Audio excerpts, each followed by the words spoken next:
नमस्कार, स्वागत है आप सभी का आपके ऑफिशियल यूट्यूब चैनल गुरुजी स्पेशल क्लासेस में। मैं हूं निमाई साना, आपके समक्ष उपस्थित हूं साइकोलॉजी विषय वस्तु को लेकर। स्टूडेंट्स, आज की क्लास में हम डिस्कशंस करने वाले हैं विकास के सिद्धांत से रिलेटेड प्रैक्टिस सेट 1 के बारे में, जिसमें आप जान पाएंगे कि विकास के सिद्धांत से रिलेटेड प्रश्न किस तरीके से पूछे जाते हैं और आपने अभी तक जो भी कंटेंट कवर किए हैं क्या उसमें से आपके प्रश्न बन पा रहे हैं या क्या उसमें से आपके प्रश्न आ रहे हैं एग्जाम्स में। तो उनके बारे में आज डिस्कशंस करते हैं और जानते हैं कि प्रश्न जो विकास के सिद्धांत पर बेस्ड बनते हैं वो किस तरीके से पूछे जाते हैं। तो चलिए देखते हैं। फर्स्ट क्वेश्चन आपकी स्क्रीन पर है। फर्स्ट क्वेश्चन क्या है कि निम्नलिखित में से कौन सी बहुबुद्धि सिद्धांत की आलोचना है।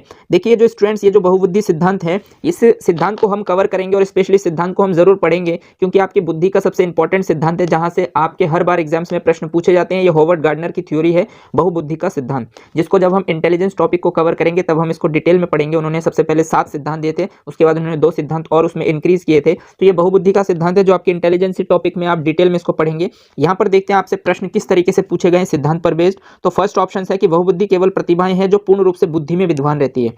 सेकंड ऑप्शन है कि बहुबुद्धि शिक्षार्थियों को अपने रुझान को खोजने में मदद उपलब्ध कराती है। थर्ड ऑप्शन यह है कि यह व्यावहारिक बुद्धि पर आवश्यकता से अधिक बल देती है। और फोर्थ ऑप्शन यह है कि अनुभविक साक्ष्य को बिल्कुल भी समर्थन नहीं दे सकता। तो कहने का मतलब आपसे जो प्रश्न पूछा गया है वो क्या पूछा गया है, तो वो देखिए कि निम्नलिखित में से कौन सी बहुबुद्धि सिद्धांत की आलोचना है। तो देखिए option number first, option number second, option number third और फोर्थ में आपके हिसाब से कौन सा होना चाहिए। तो यह अनुभाविक साक्ष्य को बिल्कुल भी समर्थन नहीं दे सकता, क्योंकि देखिए यहाँ पर जो ऑप्शन है कि अनुभाविक साक्ष्य को बिल्कुल भी समर्थन नहीं दे सकता, जो कि बिल्कुल गलत बोल रहे हैं, क्योंकि जो भी आप अनुभव से जो भी आप सीखते हैं वो कहीं ना कहीं आपको समर्थन देते हैं। तो ये ऑप्शन नहीं हो सकता। थर्ड ऑप्शन है कि व्यावहारिक बुद्धि पर आवश्यकता से अधिक बल देती है। तो इसका मतलब व्यावहारिक बुद्धि पर आवश्यकता से अधिक बल देती है, यानी कि जो आपकी आवश्यकता होती है उसी के अनुसार आपकी जो बुद्धि है वह आप व्यवहार करते हैं। तो ये भी ऑप्शन गलत हो जाता है। और सेकंड ऑप्शन है कि बहुबुद्धि शिक्षार्थियों को अपने रुझान को खोजने में मदद उपलब्ध कराती है, यानी कि बहुबुद्धि शिक्षार्थियों को अपने रुझान को खोजने में मदद उपलब्ध नहीं कराती है, क्योंकि जो बहुबुद्धि है उसको जब आप डिटेल में जानेंगे तो बहुबुद्धि का मतलब ये होता है कि टीचर्स होते हैं वो अपने स्टूडेंट्स में अलग अलग प्रकार की बुद्धि, कौन से बच्चे में किस प्रकार की बुद्धि विद्वान है, इस चीज को समझने में उनकी हेल्प करते हैं। और कुछ बच्चे संगीत में अच्छे होते हैं तो कुछ बच्चे मैथ्स में अच्छे होते हैं। तो इस तरीके से हर एक बच्चे में अलग अलग प्रकार की बुद्धि होती है, बौद्धिक क्षमता होती है। तो इसके बारे में जानने में टीचर को मदद करती है, लेकिन ये शिक्षार्थियों को अपने रुझान को खोजने में मदद उपलब्ध कराती है। इस तरीके की बात करें तो इसलिए थर्ड ऑप्शन भी नहीं होगा। इसका मतलब फर्स्ट ऑप्शन ही है कि बुद्धि केवल प्रतिभाएं हैं जो पूर्ण रूप से बुद्धि में विद्वान रहती है। यानी कि इस टॉपिक को जब आप बुद्धि में पढ़ेंगे तभी आप समझ पाएंगे। और इस क्वेश्चन का आंसर भी यही है कि बुद्धि केवल प्रतिभाएं हैं जो पूर्ण रूप से बुद्धि में विद्वान रहते हैं। यानी कि जो बहुबुद्धि शब्द है ये भी बुद्धि में ही विद्वान रहती है। इस तरीके की बातें हैं। तो इस क्वेश्चन का जो पहला ऑप्शन है वो राइट है। चलिए अब हम नेक्स्ट क्वेश्चन पर आगे बढ़ते हैं और देखते हैं कि सेकंड क्वेश्चन में आपसे क्या पूछा जा रहा है। तो सेकंड क्वेश्चन में आपसे पूछा जा रहा है कि मानव बुद्धि एवं विकास की समझ शिक्षक को डैश को योग्य बनाती है। देखिए मानव बुद्धि यानी कि मनुष्य की जो इंटेलिजेंस है और जो डेवलपमेंट है, इसकी जो समझ है, ये शिक्षक को किस योग्य बनाती है। तो निष्पक्ष रूप से अपने शिक्षण अभ्यास के लिए उनको योग्य बनाती है, या शिक्षण के समय शिक्षार्थियों के संवेगों पर नियंत्रण बनाए रखने के लिए, यानी कि जब टीचर शिक्षण करते हैं तो उस दौरान शिक्षार्थियों के जो संवेग है, यानी कि उनके जो इमोशन है, उन संवेग पर नियंत्रण बनाने के लिए क्या आप बुद्धि और विकास की समझ को प्राप्त करते हैं, या फिर विविध शिक्षार्थियों के शिक्षण के बारे में स्पष्टता के लिए, या फिर फोर्थ ऑप्शन है शिक्षार्थियों को यह बताने कि वे अपने जीवन को कैसे सुधार सकते हैं। देखिए एज अ टीचर आप बुद्धि या विकास जो भी चीजें आप समझते हैं या पढ़ते हैं या आपके सिलेबस में जो टॉपिक दिए गए हैं वो इसीलिए दिए गए हैं ताकि आप इनको पढ़े समझे और एज अ टीचर आप किस लिए योग्य बने। तो ये चारों ऑप्शनों में आपको ये पता चल पाएगा कि सबसे बेस्ट ऑप्शन। तो देखिए फर्स्ट ऑप्शन आपके लिए निष्पक्ष रूप से अपने शिक्षण अभ्यास। तो आप क्या शिक्षण अभ्यास के लिए ये सब चीजें पढ़ते हैं, या फिर शिक्षण के समय शिक्षार्थियों के संवेग पर नियंत्रण बनाने के लिए, या फिर मान लीजिए जब आप टीचिंग करते हैं तो उस दौरान शिक्षार्थियों के जो संवेग होते हैं उन पर कंट्रोल करने के लिए क्या आप बुद्धि और विकास को पढ़ रहे हैं, या फिर विविध शिक्षार्थियों के शिक्षण के बारे में स्पष्टता, या फिर जो अलग अलग फील्ड से जो भी विद्यार्थी आते हैं उनके शिक्षण के बारे में आप स्पष्टता जानकारी लेना चाहते हैं, या फिर शिक्षार्थियों को यह बताने कि वे अपने जीवन को कैसे सुधार सकते हैं। तो देखिए इस तरीके की बातें तो आप वैसे भी कर सकते हैं कि आप अपने जीवन को कैसे सुधार सकते हैं, और शिक्षण के समय शिक्षार्थियों के संवेगों पर नियंत्रण बनाए रखने के लिए ये ऑप्शन भी उतना बेस्ट नहीं है। और निष्पक्ष रूप से अपने शिक्षण अभ्यास, यानी कि आप शिक्षण अभ्यास करने के लिए कर रहे हैं, तो मेन ऑप्शन जो है आपका वो थर्ड है कि विविध शिक्षार्थियों के शिक्षण के बारे में स्पष्टता। मतलब आपके सामने जो भी विद्यार्थी आएंगे, जो भी शिक्षार्थी आएंगे, वो अलग अलग पृष्ठभूमि से आएंगे, तो उनके शिक्षण के बारे में आप किस तरीके की जानकारी रखते हैं, या आपकी कक्षा में कुछ बच्चे एवरेज होंगे, कुछ एवरेज से ऊपर होंगे, कुछ एवरेज से नीचे होंगे, तो उन बच्चों को आप किस तरीके से समझेंगे, उनके साथ किस तरीके से टीचिंग प्रोसेस करेंगे, इस बात की व्यापक रूप से जानकारी हो आपके पास। इसीलिए आप बुद्धि और विकास की समझ को पढ़ते हैं और ये आपको एज अ टीचर योग्य बनाती है। तो इसका थर्ड ऑप्शन आपके लिए बेस्ट हो जाएगा। आई होप आपको सेकंड क्वेश्चन अच्छे से क्लियर हो गया होगा। चलिए स्टूडेंट नेक्स्ट क्वेश्चन पर आगे बढ़ते हैं और देखते हैं थर्ड प्रश्न आपके लिए क्या है। संकल्पनाओं की व्यवस्थित प्रस्तुति विकास के निम्नलिखित किन सिद्धांतों के साथ संबंधित हो सकते हैं, यानी कि जो संकल्पनाएं होती हैं, यानी कि जो कॉन्सेप्ट होते हैं, उनकी जो व्यवस्थित, यानी कि उनको जो एक क्रम में हम व्यवस्थित करते हैं, तो व्यवस्थित जब हम प्रस्तुत करते हैं तो वो विकास के निम्नलिखित किन सिद्धांतों के साथ संबंधित हो सकते हैं, यानी कि विकास के किन सिद्धांतों के साथ उनका रिलेशन हो सकता है। संकल्पनाओं की व्यवस्थिति जब हम प्रस्तुत करते हैं, यानी कि कॉन्सेप्ट को जब हम एक क्रम में व्यवस्थित करते हैं, तो विकास के कौन से सिद्धांत के साथ संबंध होता है। तो विद्यार्थी भिन्न दरों पर विकसित होते हैं, यानी कि क्या विद्यार्थियों के दर अलग अलग होते हैं, या विकास सापेक्ष रूप से क्रमिक होते हैं, या विकास के परिणाम स्वरूप वृद्धि होती है, या फिर विकास विषम जातीयता से स्वतः की ओर अग्रसर होता है। तो देखिए स्टूडेंट्स, विकास जो है वो अलग अलग परिस्थितियों से केंद्र की ओर अग्रसर होता है, ऐसा तो नहीं होता, क्योंकि विकास जो है वो एक व्यापक शब्द है, तो वो एक जगह केंद्रित नहीं होते हैं, वो तो फैलता है। दूसरा है थर्ड ऑप्शन आपके लिए कि विकास के परिणाम स्वरूप वृद्धि होती है, तो ये बात बिल्कुल गलत है। आप ये बोल सकते हैं कि वृद्धि के परिणाम स्वरूप विकास होता है, लेकिन इन्होंने कहा आपसे कि विकास के परिणाम स्वरूप वृद्धि होती है, तो ये तो बिल्कुल नेगेटिव पॉइंट्स है। और ऑप्शन सेकंड है कि विकास सापेक्षिक रूप से क्रमिक होते हैं। बात तो बिल्कुल सही है कि जो डेवलपमेंट है वो एक क्रम में होता है, अचानक से कोई सा भी विकास आपका नहीं हो सकता, वो एक के बाद दूसरा उसके साथ कैसे होते हैं, अंतः संबंधित होते हैं। और विद्यार्थी भिन्न दरों पर विकसित होते हैं, ये भी बात सही है, लेकिन जो क्वेश्चन आपसे पूछा गया है कि जो आप कॉन्सेप्ट है, संकल्पना है, उनको व्यवस्थित कर रहे हैं, तो जब आप संकल्पनाओं को व्यवस्थित कर रहे हैं तो विकास क्या होते हैं, विकास सापेक्षिक रूप से क्रमिक होते हैं। इसका मतलब जब आप व्यवस्था कर रहे हैं आप कॉन्सेप्ट को, संकल्पनाओं को, तो इसमें क्या होता है कि विकास सबसे पहले आपका फिजिकल होगा, फिर आपका मेंटल होगा, फिर आपका सोशल होगा, उसके बाद आपका लिंग्विस्टिक होगा, उसके बाद आपका इमोशनल होगा, और उसके बाद आपका मोरल होगा। तो कहीं ना कहीं जो विकास के आयाम होते हैं वो एक दूसरे से क्रमबद्ध तरीके से होते हैं। और यहाँ पर बात की जा रही है कि कॉन्सेप्ट को हम व्यवस्थित करते हैं, जब हम कॉन्सेप्ट को व्यवस्थित करते हैं तो विकास के जो आयाम होते हैं वो भी व्यवस्थित होते हैं, तो विकास सापेक्ष रूप से क्रमिक होते हैं। यही इस क्वेश्चन का आंसर हो जाएगा। आई होप आपको थर्ड क्वेश्चन भी क्लियर हो गया होगा। चलिए नेक्स्ट क्वेश्चन आपके लिए है, देखिए फोर्थ क्वेश्चन है, निम्नलिखित में से कौन सा विकास का सिद्धांत है। यहां पर आपको देखना है कि इनमें से कौन से विकास के सिद्धांत है। क्या आप इसमें से कोई भी आप जानते हैं कि विकास के सिद्धांत है। तो विकास की सभी प्रक्रियाएं अंतः संबंधित नहीं है। ठीक, नेक्स्ट ऑप्शन है सभी की विकास दर समान नहीं होती। ऑप्शन नंबर थर्ड है विकास हमेशा रेखीय होता है। और फोर्थ ऑप्शन है यह निरंतर चलने वाली प्रक्रिया नहीं है। तो देखिए इसमें क्या लिखा है कि विकास की सभी प्रक्रियाएं अंतः संबंधित नहीं है। तो आपने पढ़ा है कि विकास की सभी प्रक्रियाएं अंतः संबंधित है, इसका मतलब ये विकास का सिद्धांत नहीं है। सभी की विकास दर समान नहीं होती। ठीक, यानी कि आपने ये पढ़ा है कि जो विकास की जो दर है, यानी रेट है, वो सबकी अलग अलग होती है। और विकास हमेशा रेखीय होता है, ये भी गलत है। आपने सर्पिलाकार बनाम रेखीय पढ़ा है, यानी कि विकास हमेशा रेखीय नहीं हो सकता। विकास जो है वो सर्पिलाकार रूप में भी होते हैं और रेखीय भी होते हैं, दोनों ही होते हैं, बट इन्होंने कहा कि हमेशा रेखीय होता है, इसलिए ऑप्शन गलत हो जाएगा। फोर्थ ऑप्शन है निरंतर चलने वाली प्रक्रिया नहीं। आप जानते हैं कि विकास एक निरंतर चलने वाली प्रक्रिया, फर्स्ट टॉपिक से, फर्स्ट चैप्टर से ही पढ़ रहे हैं कि विकास निरंतर चलने वाली प्रक्रिया है। तो इसका मतलब तीनों ऑप्शन सही नहीं है, गलत है। तो इसका मतलब सेकंड ऑप्शन इसका सही है कि सभी की विकास दर समान नहीं होती है। और इसको आप पढ़ चुके हैं, फर्स्ट क्लास में आपने पढ़ा है कि जो इसका पार्ट 1 है विकास के सिद्धांत में, उसमें मैंने आपको बताया था कि जो सभी की विकास दर है वो समान नहीं होती, सबकी विकास दर अलग अलग होती है। तो आई होप आपको फोर्थ क्वेश्चन भी क्लियर हो गए। चलिए अब हम फिफ्थ क्वेश्चन को देखते हैं और समझते हैं कि फिफ्थ क्वेश्चन में क्या कह रहा है आपसे। बच्चे के विकास के सिद्धांत को समझना शिक्षक की सहायता करता है। यानी कि जो बच्चे के विकास के सिद्धांत जो आपने टॉपिक पढ़े हैं, तो इस विकास के सिद्धांत को समझना, यानी कि इस सिद्धांत को जब आप समझ कर आए तो ये शिक्षक की सहायता करता है। तो किस चीज में सहायता करता है? ऑप्शन फर्स्ट है शिक्षार्थी की आर्थिक पृष्ठभूमि की पहचानने में, यानी कि क्या आप शिक्षार्थियों की आर्थिक, यानी कि फाइनेंशियली वो कितने स्ट्रांग है, यानी कि वो पैसे वाले हैं कि गरीब है, इस चीज की पहचान करना चाहते हैं, तो ये तो आप बिल्कुल नहीं करेंगे। सेकंड ऑप्शन है शिक्षार्थियों को क्यों पढ़ाना चाहिए, यह औचित्य स्थापित करने में। थर्ड ऑप्शन है कि शिक्षार्थी की भिन्न अधिगम शैलियों को प्रभावी रूप से संबोधित करने में। और फोर्थ ऑप्शन है शिक्षार्थी के सामाजिक स्तर को पहचानने में। तो आप जो विकास के सिद्धांत को पढ़ते हैं वो किस लिए पढ़ते हैं? शिक्षार्थियों की भिन्न अधिगम शैलियों को प्रभावी रूप से संबंधित करने में। एक तो है सेकंड ऑप्शन के शिक्षार्थियों को क्यों पढ़ना चाहिए, यह औचित्य स्थापित करने में। तो आप इसीलिए नहीं आए हैं मतलब विकास के सिद्धांत को जानने, और शिक्षार्थी के सामाजिक स्तर को पहचानने में आप इसलिए भी नहीं आए कि आप शिक्षार्थी के सामाजिक स्तर को पहचाने। ठीक, तो थर्ड ऑप्शन आपके लिए है कि आप विकास के सिद्धांत इसीलिए, यानी विकास के नियम इसीलिए पढ़ रहे हैं कि शिक्षार्थियों की भिन्न अधिगम शैली, यानी कि हर एक विद्यार्थी की जो लर्निंग स्टाइल है वो अलग अलग है, और उसको प्रभावी रूप से आप संबंधित कैसे कर पाए, आप उसको समझ कैसे पाए, आप उसको संबोधित किस तरीके से कर पाए, इसीलिए आप विकास के सिद्धांत को पढ़ते हैं। तो इस क्वेश्चन का राइट ऑप्शन हो जाएगा आपका थर्ड, कि शिक्षार्थियों की भिन्न अधिगम शैलियों को प्रभावी रूप से संबोधित करने में। नेक्स्ट क्वेश्चन पर आगे बढ़ते हैं और देखते हैं सिक्स्थ क्वेश्चन आपसे क्या पूछ रहा है। तो देखिए सिक्स्थ क्वेश्चन में है कि विकास कभी ना समाप्त होने वाली प्रक्रिया है। बिल्कुल सही बात है, यह विचार किससे संबंधित है, यानी कि विकास जो है वो कभी नहीं रुकती है, यह कभी समाप्त ना होने वाली प्रक्रिया है। तो यह अंतः संबंध का सिद्धांत है, या निरंतरता का सिद्धांत है, या फिर एकीकरण का सिद्धांत है, या फिर अंतःक्रिया का सिद्धांत है। तो आप समझ सकते हैं कि जब विकास कभी ना समाप्त होने वाली प्रक्रिया है तो ये निरंतर चलने वाली प्रक्रिया, इसका मतलब इस क्वेश्चन का राइट आंसर हो जाएगा निरंतरता का सिद्धांत। आई होप आपको 6 क्वेश्चंस भी क्लियर हो गए होंगे। चलिए स्टूडेंट नेक्स्ट क्वेश्चन 7th पर आगे बढ़ते हैं और देखते हैं 7th क्वेश्चन में आपसे क्या पूछा गया है। मानव विकास कुछ विशेष सिद्धांतों पर आधारित है, निम्नलिखित में से कौन सा मानव विकास के सिद्धांत नहीं है। यानी कि जो मानव का विकास है वो कुछ सिद्धांत यानी कुछ नियमों पर आधारित है, और जानते हैं कि निम्नलिखित में से कौन से मानव विकास के सिद्धांत नहीं है। तो ऑप्शन फर्स्ट है आपके लिए अनुक्रमिकता, यानी कि क्या विकास अनुक्रमिक होते हैं, एक के बाद दूसरा होता है। क्या विकास में आपने विकास के सिद्धांत में सामान्य से विशिष्टता का सिद्धांत पढ़ा है, प्रतिवर्ती का सिद्धांत क्या आपने पढ़ा है, या फिर निरंतरता का सिद्धांत। तो देखिए आपने विकास के सिद्धांत में कौन कौन से सिद्धांत पढ़े हैं। तो एक तो विकास अनुक्रमिक होते हैं, यानी कि एक के बाद दूसरा होता है, बिल्कुल सही है।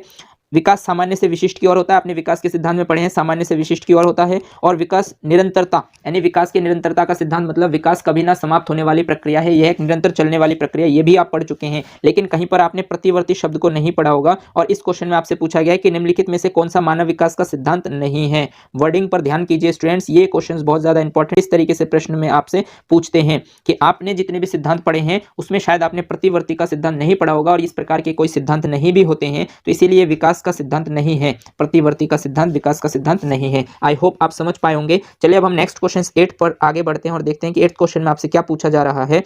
निचली कक्षाओं में शिक्षण की खेल विधि मूल रूप से आधारित है, यानी कि जो निचली कक्षा में जो खेल पद्धति आधारित होती है मूल रूप से वो किसके लिए आधारित होती है। ऑप्शन फर्स्ट है शारीरिक शिक्षा के कार्यक्रमों के सिद्धांत पर आधारित होती है, या शिक्षण पद्धतियों के सिद्धांत पर आधारित होती है, या विकास एवं वृद्धि के मनोवैज्ञानिक सिद्धांत पर आधारित होती है, या फिर शिक्षण के समाजशास्त्रीय सिद्धांत पर आधारित होती है। तो स्टूडेंट्स अगर आप इन ऑप्शनों को देखेंगे तो अगर आप प्रारंभिक यानी निचली कक्षा में यानी प्रारंभिक शिक्षा के दौरान, आपको पता है जो बच्चे छोटे होते हैं 1 to 5th में होते हैं, उनके एजुकेशन में ज्यादातर खेल पद्धति को प्रमोट किया जाता है, यानी कि बच्चों को खेल खेल में सिखाया जाता है। तो ये जो खेल पद्धति मूल रूप से आधारित है निचली कक्षाओं में, ये किस लिए है। क्या आप शारीरिक शिक्षा के कार्यक्रम के सिद्धांत पर आधारित है, क्या आप उनको फिजिकल एजुकेशन देना चाहते हैं उसके कार्यक्रमों के सिद्धांत पर आधारित है, या शिक्षण पद्धति, क्या आपने शिक्षण पद्धति के सिद्धांत पर आधारित है, या फिर विकास एवं वृद्धि के मनोवैज्ञानिक सिद्धांतों पर आधारित है, या फिर शिक्षण के समाजशास्त्रीय सिद्धांत पर आधारित है। तो देखिए जब आप निचली कक्षा में खेल पद्धति को बेस बनाते हैं तो इसके पीछे का रीजन ये है कि खेल खेल में बच्चे का जो डेवलपमेंट है और जो ग्रोथ है वो सही तरीके से हो पाए, बच्चे का फिजिकली डेवलपमेंट हो पाए। यह साइकोलॉजिस्ट जो है इसलिए विकास और वृद्धि के जो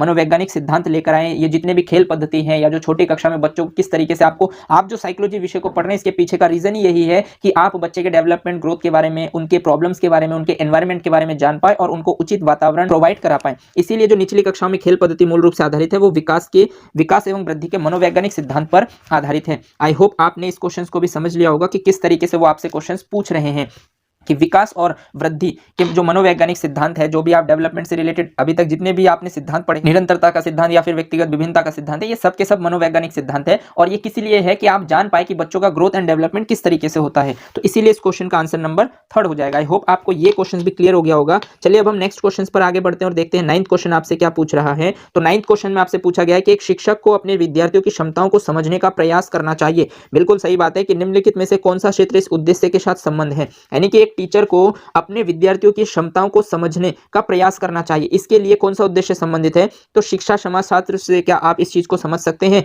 या फिर अगर आप सामाजिक दर्शन करते हैं तो क्या आप बच्चों की जो क्षमताएं उसको समझ पाते हैं, या फिर मीडिया मनोविज्ञान मतलब आप मीडिया के थ्रू जो मनोविज्ञान पढ़ते हैं क्या आप उनके थ्रू इस चीज को समझ सकते हैं, या फिर शिक्षा मनोविज्ञान के थ्रू आप शिक्षार्थियों की क्षमताओं को समझ सकते हैं।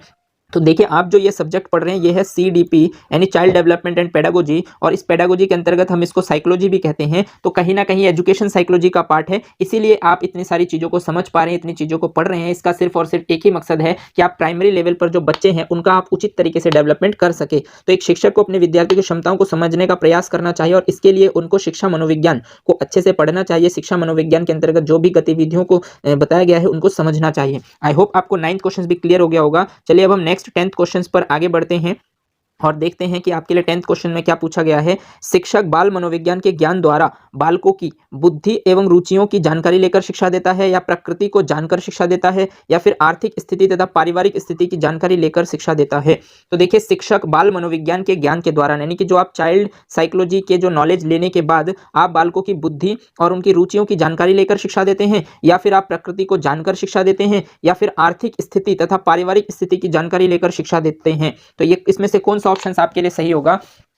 तो देखिए ऑप्शन नंबर है केवल A ऑप्शन नंबर है बी एवं सी, ऑप्शन नंबर थर्ड है ए एवं सी और ऑप्शन नंबर फोर्थ है यह सभी। तो देखिए बुद्धि और रुचियों की जानकारी लेकर शिक्षा देते हैं, बात तो सही है, बट प्रकृति को जानकर शिक्षा देते हैं, यानी कि आप जो है नेचर को जानकर शिक्षा देते हैं, तो ये भी बिल्कुल सही, इसलिए केवल ए तो नहीं हो सकता। ठीक, ऑप्शन थर्ड है आर्थिक स्थिति तथा पारिवारिक स्थिति की जानकारी लेकर शिक्षा देता है। तो आर्थिक स्थिति और पारिवारिक स्थिति की जानकारी लेकर शिक्षा देता है, यानी कि जो उसकी पारिवारिक स्थिति है और आर्थिक स्थिति, उसके आधार पर भी आप बच्चे को शिक्षा देते हैं। मान लीजिए कुछ गांव से बिलोंग करते हैं तो उनकी आर्थिक स्थिति कमजोर है, तो इस चीज के बारे में भी आप जानते हैं और हो सकता है कि आप उस बच्चे पर ध्यान दें। तो बी एवं सी भी गलत ऑप्शन हो जाएगा, क्योंकि ऑप्शन नंबर ए भी सही है और ए और सी भी गलत ऑप्शन हो जाएगा, क्योंकि इसमें सारे ऑप्शन सही हैं, तो इसलिए इस क्वेश्चन का सही आंसर हो जाएगा यह सभी।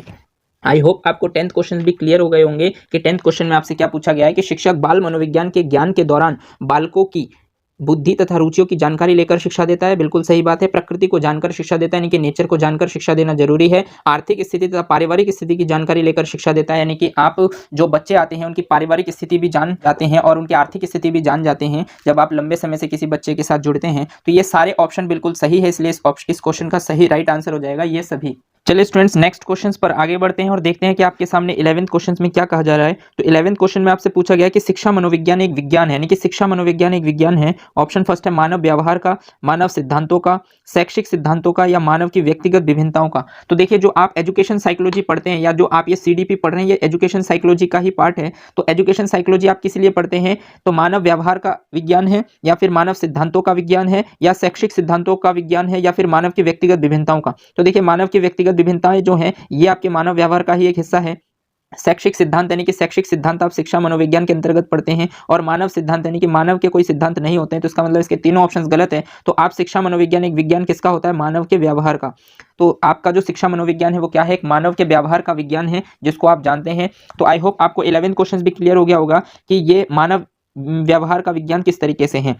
नेक्स्ट क्वेश्चंस पर आगे बढ़ते हैं और देखते हैं आपके सामने 12th क्वेश्चंस क्या कहता है। तो 12th क्वेश्चंस में है कि बाल विकास का कौन सा सिद्धांत यह बताता है कि शारीरिक विकास की दृष्टि से पिछड़े बालक संवेगात्मक, सामाजिक और बौद्धिक विकास में भी उतने ही पीछे रहते हैं। यानी कि बाल विकास का कौन सा सिद्धांत आपने पढ़ा है जो ये बताता है कि शारीरिक विकास की दृष्टि से जो बच्चा पिछड़ जाता है उस बालक के संवेगात्मक विकास, सामाजिक विकास और बौद्धिक विकास में भी वो उतने ही पीछे रह जाता है। ये आप कौन से विकास के सिद्धांत में पढ़े हैं।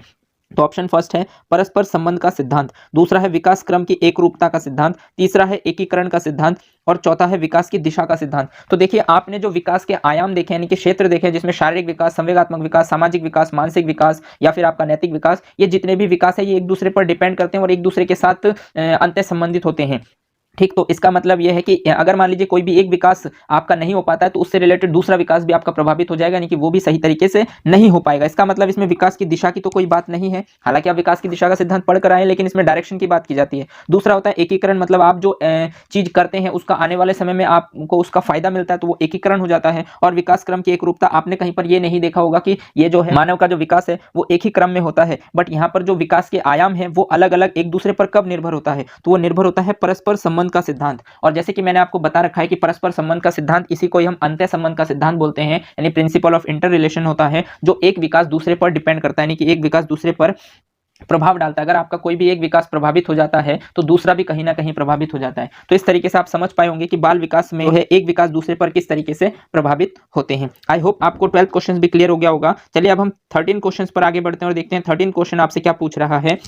तो देखिए 13 क्वेश्चन में आपसे पूछा गया कि निम्नलिखित में से कौन बालक के विकास को प्रभावित करने वाला आंतरिक कारक है, यानी कि इसमें से इंटरनल फैक्टर कौन सा है जो बालक के विकास को प्रभावित करता है। तो ऑप्शन फर्स्ट है बुद्धि, ऑप्शन सेकंड है शारीरिक कारण और ऑप्शन थर्ड है आनुवांशिक गुण। तो देखिए इसमें से कौन से आपको लगते हैं जो बालक के विकास को प्रभावित करते हैं। तो बुद्धि भी बालक के विकास को प्रभावित करते हैं, शारीरिक कारण भी बालक के विकास को प्रभावित करते हैं और आनुवांशिक गुण भी बालक के विकास को प्रभावित करते हैं। और ये जितने भी है बुद्धि, शारीरिक कारण और आनुवांशिक गुण, ये तीनों के तीनों ही जो है बालक के आंतरिक कारक होते हैं, यानी कि इंटरनल फैक्टर होते हैं, ये एक्सटर्नल फैक्टर नहीं होते हैं। तो कहीं ना कहीं केवल ए नहीं हो सकता, केवल सी नहीं हो सकता और ए बी दोनों नहीं हो सकते। तो इस क्वेश्चन का राइट आंसर हो जाएगा ये सभी। स्टूडेंट्स आई होप आपको विकास के सिद्धांत से रिलेटेड जो भी प्रश्न आपने देखे हैं उससे आपको पता चला होगा कि जो आप विकास के सिद्धांत टॉपिक को कवर किए हैं तो उसमें से किस तरीके से प्रश्न बनते हैं। आई होप आपको थोड़ा रियलाइज होगा कि विकास के सिद्धांत जो हम पढ़ते हैं उसमें से क्वेश्चन किस तरीके से बन सकते हैं। तो आज की क्लास में बस इतना ही। इसी से रिलेटेड जो भी बाकी के क्वेश्चन हैं और जो यूपी टेट में आए हुए क्वेश्चन है विकास से रिलेटेड, उसको हम नेक्स्ट क्लास में यानी नेक्स्ट प्रैक्टिस सेट में कवर करेंगे। तो आज के लिए बस इतना ही। अगर आपको ये क्लास अच्छी लगी हो तो इसे लाइक कीजिए और अपने दोस्तों के साथ शेयर भी कर दीजिए।